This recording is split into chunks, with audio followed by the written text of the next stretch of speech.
Hello दोस्तों। आज हम वॉशिंग मशीन में स्पिन मोटर को चेंज करना सीखेंगे। इसमें हमने चेक किया, ये इसका वॉश मोटर तो चल रहा है। और अब हम एक बार स्पिन को चला के देख लेते हैं, जो कि चल नहीं रहा है। ये टाइमर हमने भर के देखा, इसमें स्पिन वर्किंग नहीं है। अब हम इसमें स्पिन मोटर को चेंज करेंगे।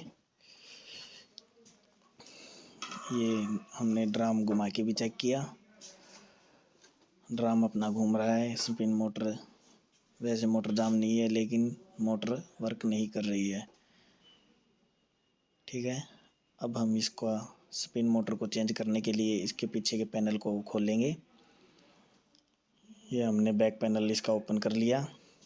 बैक पैनल ओपन करने के बाद में हमने देखा कोई वायरिंग चूहे ने तो नहीं काट रखी है, इसकी वायरिंग प्रॉपर है। अब हम इसका मशीन को पलट लेंगे।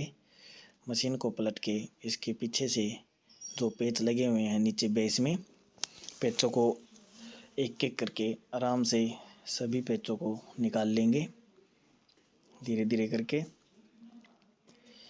ये इसके पेच लगे हुए हैं, ध्यान दें दोस्तों, ये पेच जरे हुए भी मिल सकते हैं, तो उस कंडीशन में हम आयरन की मदद से हीट करके निकाल सकते हैं।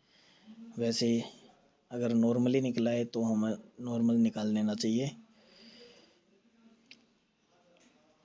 ये निकालने के बाद में अब हमने बेस को अलग करके नीचे रख लिया और मोटर को बेस से अलग कर लेंगे।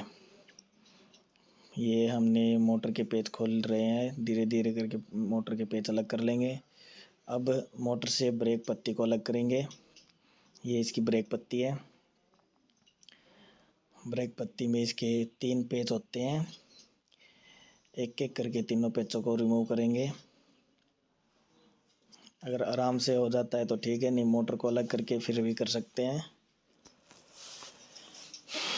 ध्यान रखें, जो हमारे को सुविधाजनक लगे वो उसी तरीके से काम करेंगे। ये एक एक करके तीनों पेचों को हमने कर लिया। तीनों पेचों को अलग करके हम अब देखेंगे। देखना ये है, मोटर को अलग करना है। अब हम मोटर से पुड़ी को अलग करेंगे। इस पुड़ी में लगती हैं 8 और 10 नंबर की गोटी, तो इसमें अपनी लगेगी 8 नंबर की। अगर ये नॉर्मली निकल आती है आराम से तो ठीक है, नहीं पीछे मोटर के पेचकस या कुछ भी फंसा के निकाल सकते हैं। अब अपना ये बच गया है, इसको हम हाथ से निकालने की कोशिश करेंगे, निकल गया। अब हम इसमें न्यू मोटर सेट करते हैं। अगर वायरिंग अपने को याद रहती है तो बेस्ट है, नहीं फिर हम वायरिंग को मोटर में लगाते टाइम भी चेक कर सकते हैं। जो जहाँ से वायरिंग की है वो कर सकते हैं या फिर बाद में भी कर सकते हैं। अब मोटर की वायरिंग भी हटा देते हैं। पुरानी मोटर को हम साइड कर देंगे निकाल के, और नई मोटर को अब धीरे धीरे सेट करेंगे। ये वायर कट कर दिया, ये रख दिया। अब हमने न्यू मोटर के पेच को कस टाइट कर दिया और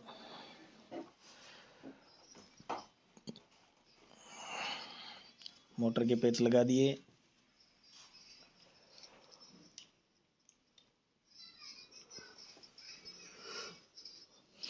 पेच लगाने के बाद में जो इसके ऊपर कवर था, कवर को लगाएंगे। फिर हम ब्रेक पत्ती को लगाएंगे। ब्रेक पत्ती को मैच करके तीनों पेच इसके कस टाइट कर देंगे। तीनों पेचों को धीरे धीरे जो जहाँ पे लगा हुआ है वहीं पे लगा देंगे।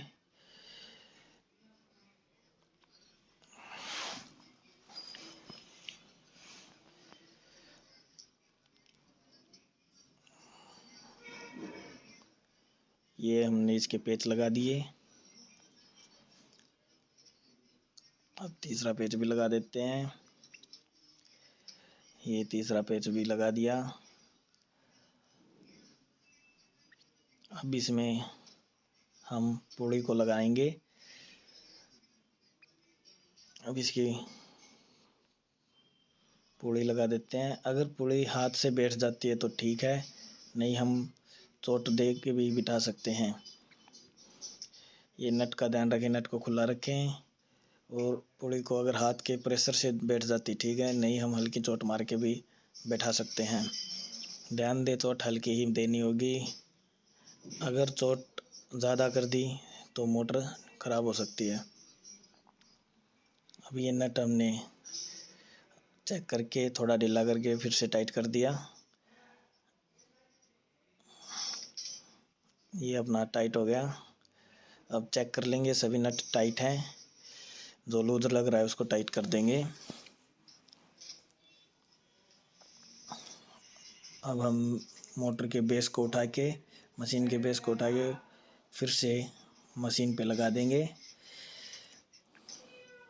ये हमारे को इसमें ध्यान रखना होगा, कई बार ड्रेन पाइप दब जाता है, तो ड्रेन पाइप को दूसरे हाथ से पकड़ के हेल्प से या कैसे भी करके ध्यान देंगे ये दबे नहीं, और बेस को मशीन पे सेट कर देंगे। ध्यान दे दोस्तों, बेस को पेच तभी टाइट करने हैं जब तक पूरा बेस चारों तरफ से प्रॉपर ना बैठ जाए। देखें बेस प्रॉपर चारों तरफ से बैठ गया या नहीं। अगर हमने कोई भी पेच लगा दिया तो बेस प्रॉपर नहीं बैठ पाएगा। तो इस कंडीशन में पहले हमारे को देखना है पूरा बेस प्रॉपर तरीके से बैठ गया या नहीं। अब हमारे को देखना है इसमें कोई अड़ तो नहीं रहा है, कहीं इसी साइड से कुछ दिक्कत तो नहीं आ रही है।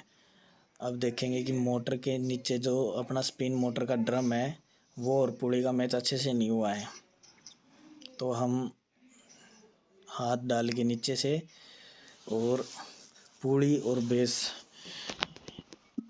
यानी स्पिन मोटर के स्पिन ड्रम को पुड़ी के अंदर सेट कर देंगे। स्पिन मोटर को पुड़ी में सेट करने के बाद में ये अपना बेस पूरा प्रॉपर सेट हो गया। अब इसके पेचेस को लगा देंगे और ड्रेन पाइप को कस्टमर की चॉइस के अनुसार कि हमारे को जिस साइड निकालना है उसी साइड के हिसाब से निकाल सकते हैं। कुछ में हम साइड में निकाल सकते हैं, कुछ में नहीं निकाल सकते, बैक में ही निकला होता है।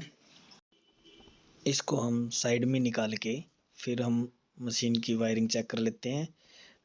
वायरिंग प्रॉपर है, टेप लगा के अच्छे से टेपिंग कर लेते हैं और वायरिंग को पीछे आराम से सेट कर देते हैं। वायरिंग सेट करने के बाद में हम मशीन का कनेक्शन करके मशीन को चेक करते हैं कि अपनी मशीन प्रॉपर चल रही है या नहीं। तो ये इसका स्पिन प्रॉपर काम कर रहा है और इसका वाश भी काम कर रहा है। ये अपना काम हो